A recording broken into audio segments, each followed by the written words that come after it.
Pwede ka sa ospital! Tara, tara. Tabag! Tabag!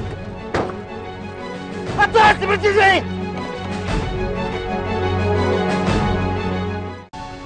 Dok, hindi ho ba konektado yung pagsusuka niya sa puso niya? Hindi naman, Mrs.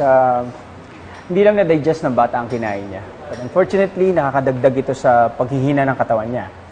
And we cannot proceed with the operation hanggat hindi lumalakas ang resistensya niya. Dali! Tulong! Sige. Anthony? Ay, ano nangyari? Anthony! Nabaril siya, ma'am. Ay, bumaris ka niya eh. Nabaril! Naku, Anthony, bilisan niyo! Dali niyo na doon! Sige na.